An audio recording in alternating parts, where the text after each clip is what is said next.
Hi, it's Sam Downie here, and I'm outside the TWiT cottage in Petaluma, California.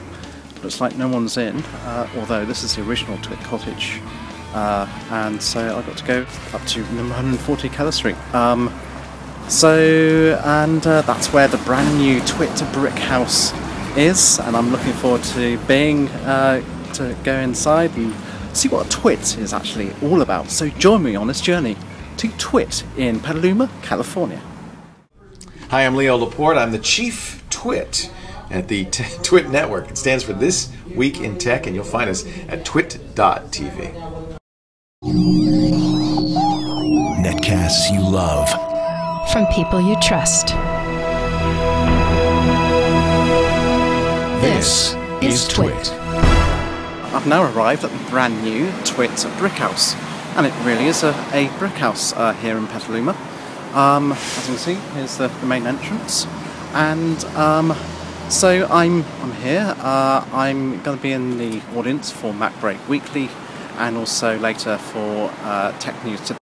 It's live internet TV. It's one of the best networks, I would say, in the world. If you don't know anything about TWiT, go to twit.tv. It spells TWiT.tv, and they produce lots of programming every single day, starting at 11 AM PST, Pacific Standard Time. You'll be able to watch it live. You'll be able to watch all the TWiT content via iTunes. Just search for TWiT, TWiT, and you'll be able to get the best technology news, the best information, the best, roundtable talks on every single technology subject that you can name. Also there's law shows and science shows, so come with me on my TWiT journey inside the brand new TWiT brick house.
Hi, I'm Sam Downie. I'm here at TWiT in the TWiT brick house, and I'm about to speak to Leo Laporte from twit.tv, the chief TWiT, in fact. Hi Leo, how you doing? Great. Sorry about the noise in the background. They're doing some rowdy show in the That's okay. We can frame rate with that Brian Brushwood guy. He's so loud. What, if they really want to set fire to Viacom, then what they do is they work out a partnership with Slingbox where they rebrand it as the Time Warner Magic Box that makes your video available anywhere. We haven't finished our soundproofing here in the studio yet. You're in my office, which is supposed to be quiet as a tomb. Yeah, so let me take a wide shot of this office just to have a quick look. So, there we go. So that gets most of it all in. So, just for those people who don't know, tell me about TWiT. What is TWiT? Well, you wouldn't know it to look at it, but it's a podcast network. It just kind of got out of control. We started about 5 or 6 years ago in April 2005 doing, it's all been technology-focused podcasting. Yeah. The first show was the eponymous TWiT, This Week in Tech. And since then, we've added Security Now, Windows Weekly, Mac Break Weekly. We do a show about social networking called The Social Hour. We do a show about Google in the cloud called This Week in Google. It's about 20 shows, all different aspects of technology. And most recently, what's happened is we built this big studio because a lot of what we do, of course, it's podcasts, which means you can download it, but what we want to do is get people to watch live as we're producing them. So the idea is this is going to be kind of the CNN of technology, a 24/7 network devoted to technology coverage. Okay, and how can viewers watch TWiT? Just go to the website. So you have a website. Yeah. Are you broadcasting on other platforms? Yeah, so you probably the majority of people who want to know more about TWiT should go to twit.tv. That's the website. Of course, you can subscribe to downloads of audio and video versions of all our shows on iTunes and all the other podcast, clients. Yeah. And then we also have applications, third-party applications. I didn't write them, but applications others have written for us for Android, the iPhone. We're on Roku boxes. We're on Popcorn Hour. We're on a lot of TV sets and Blu-ray players, that kind of thing. So tell us about the current schedule of TWiT. What sort of shows do you have at the moment that's going on? Well, the way it works generally is I'm here at 11 a.m. Pacific time, which would be, I think, 18 or 1900 British time. Yes. And I do shows every day but Monday and Friday. So Saturday and Sunday I do a radio show. Tuesday I do a Mac break show. Wednesday I do security, Thursday I do Windows, and I'm here till roughly 2:30 Pacific time, and then we do a daily news show Monday through Friday called TNT, Tech News Today. That's about an hour long, and that's followed usually by a variety of shows on other related topics, like this show, which is all about kind of a geeky show about television. So, and I don't host them all anymore. I host the shows that begin at 11 a.m. During the week, but we have other hosts. We have in-studio staffers. We have 3 other hosts, Tom Merritt, who we got from CNET, he'd hosted Buzz Out Loud, Ayaz Akhtar, who used to work at PC Magazine, and Sarah Lane, who I worked with for many years at Tech TV. And so those people also host shows. And tell me about your background as a presenter and radio presenter. How long have you been presenting for? A long time. I started, Sam, in 1976 in radio, and started doing technology-only radio about 20 years ago in 91. Started doing technology television in 94, and really got best known in the U.S. And somewhat less so in Australia and Canada as the host of 2 shows on a cable network called Tech TV. That was from 98 to 2004. And really, this is all piggybacking on the success of Tech TV. After Tech TV got sold and I left the network in 2004, I kind of wandered for a while. Went to Canada to do the show for a while. Yes, I remember watching you, actually, in fact. And because you kind of webcast that as well, even though that's from your own laptop before you started shooting the podcast really started because I my main bread and butter was once a month going for 5 days to Canada to do the TV show. This is post 2004, and then on the weekends I continued to do a computer call-in radio show, and but that gave me 15 days a month that I wasn't doing anything. Half the month I was just sitting around. So rather than sit on my duff, I started making podcasts, not expecting really to make any money at them, but just it'll be fun to make podcasts. And that's actually grown into the heart and soul of the business. Now the radio show and I don't go to Canada anymore, and the radio show is only a small part of my business.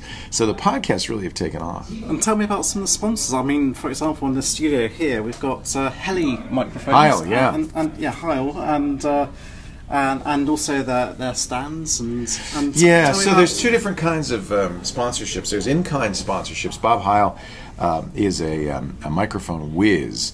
And I discovered his microphones because I won one as an award at the first Podcast Expo, and I fell in love, and I met him, and we become friends, and now we only use Heil microphones. But he doesn't pay us for advertising, he just gives us microphones. So there's some in-kind sponsors, NewTek with the TriCaster, that's the video switcher we use. Some of the software we use, like Tools on Air, which is a television station automation system. The furniture in our new studio, it was partially subsidized by Restoration Hardware, things like that.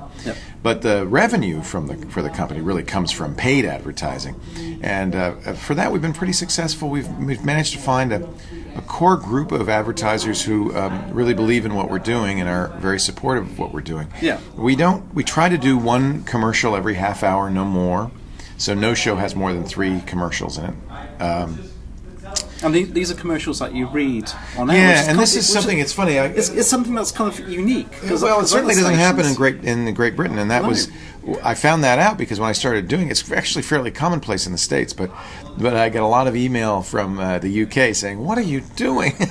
So I take it presenters don't read ads in the UK. They don't, right? In the States, it's actually fairly common, especially on radio, for some of our best-known broadcasters to be going along reading a newscast and then stop and say, "Let me tell you about Alpo dog food."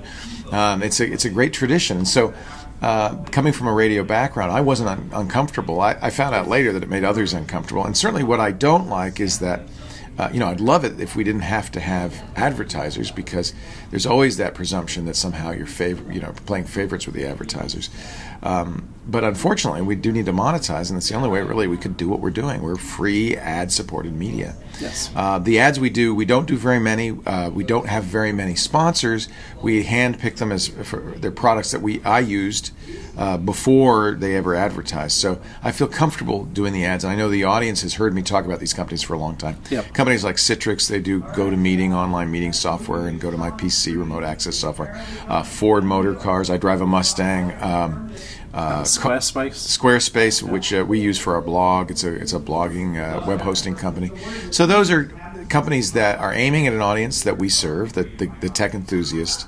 They're products that we know and have used and love, and so it's a nice relationship for us. And last year we did nearly $4 million in revenue. This year we'll probably do $6 or $7 million in revenue, and that's all from advertising. Well, I shouldn't say all, because the other thing we've always done from day one is ask for audience donations. We're not a nonprofit, but just say, if you like the show, $2 a month. Everything's free. You don't have to. But I like the idea of people buying into what we're doing, and it's really been great. We just did a brick drive to build this studio. I spent about $1.2 million on this studio dollars. That's what I was going to about $1.2 million, I'm told. Of that, I borrowed from the bank about $500,000, put in $500,000 of my own money, but $200,000 of it came from the bricks. We sold bricks on a wall, our wall of honor, to our fans. Can viewers still buy the bricks as well? Is that still space? If you hurry, we're going to probably run out at the end of September. We have 2,000 total that we could sell, and I think we're down to the last couple of hundred. Bricks.twit.tv. But I only tell people to do that if they want to. There's no requirement. We've always given this stuff away. It's just that there are costs associated with it, and I don't want to get in the position of charging people for the content, because then you have to get in the position of policing the content, and I don't want to do that. So we're happy to be ad supported, but it's nice to build a community around the shows and get that community support. It gives people a sense of ownership and of participation, and I like that. And for example, we have a brick in front of you. Yeah, so this is an example. I didn't mean to get in a brick ad, but this is an example. They're really just a veneer. You can get, if you buy this, you can get a commemorative full-size brick for your own desk or brick wall. Yeah. But what's neat about it is that as I said, we've sold more than 1,000, almost 2,000 of them.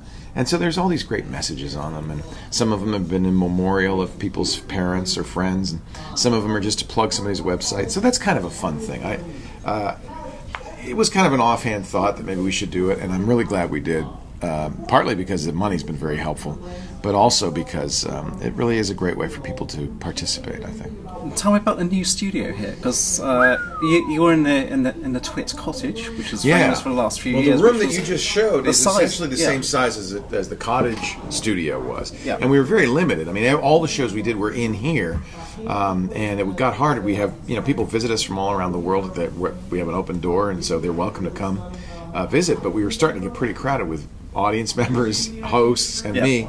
And one of the things that the original conceit was that all the cameras were in the studio locked down, and I could switch the cameras here with my controller, with my TriCaster, put the graphics on, all that, do everything myself. Yep. So I would host the shows and do it all myself. It's gotten a little more complicated than that, but we do still have a control console out in the main studio where one person can do everything that's needed to do to completely run a TV show. We've got 30 cameras instead of the 5 we used to have. We've got 5 sets now instead of the 1 we used to have. But the style and sensibilities of the show is the same. It's informal. It's very authentic, very real. We're not trying to be TV. We're trying to be communicators, teachers. We're trying to talk about stuff people are interested in. And you cover a lot of conferences and expos. Yeah, that's another thing we did. We discovered that was very popular. You know, I know that with news channels, of course, the biggest audiences for news channels are when there's a big news story.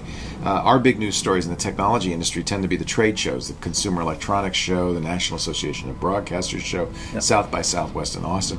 So we started going out there and covering them live. Originally, it was just me with a camera on a stick. And I would go around and talk to people like this, you know, just like what you're doing right now. Yes. And you did the longest crowd surf as well. I did. I had a backpack with a camera on a stick, and the backpack was streaming the content. And I surfed out on the crowd like this, holding my camera in the air.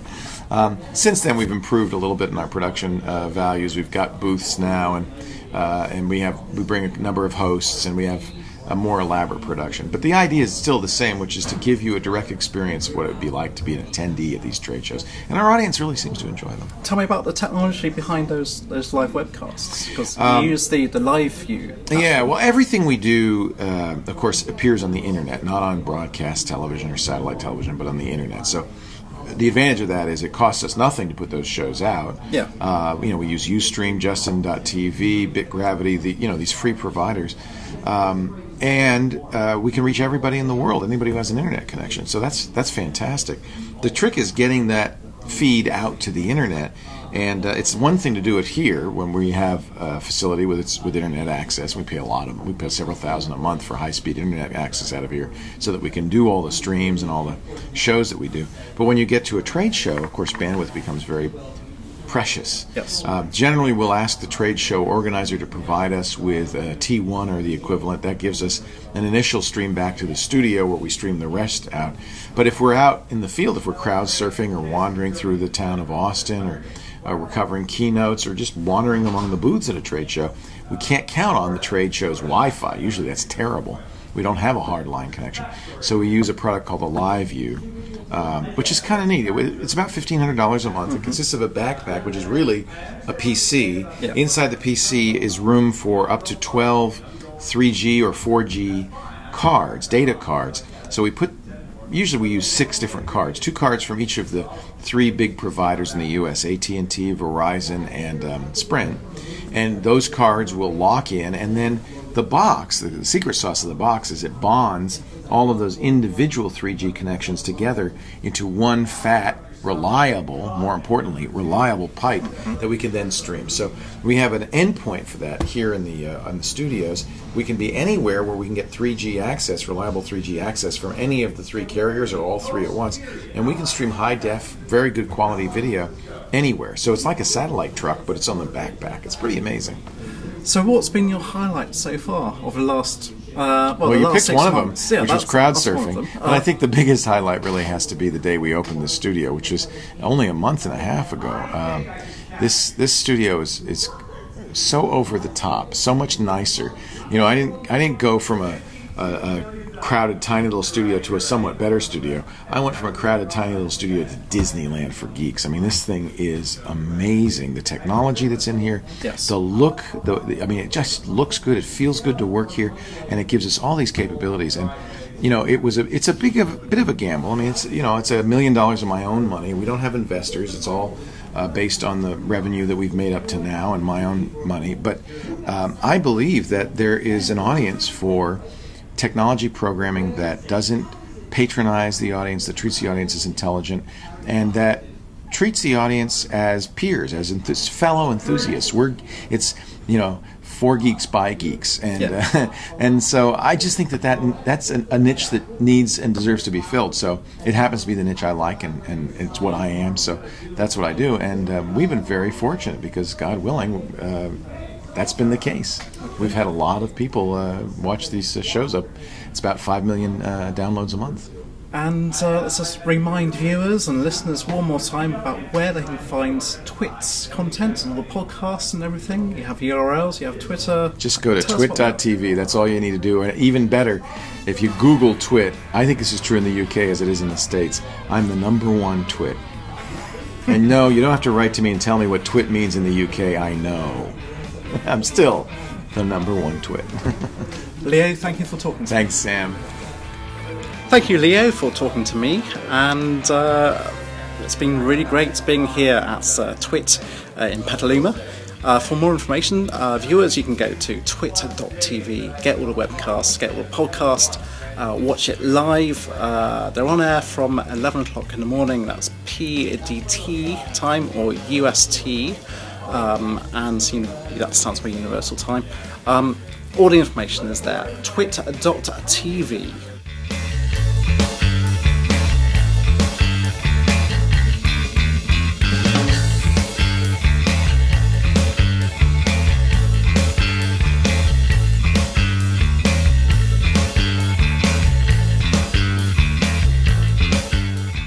So this is Sam Downie signing off from the headquarters of twit.tv.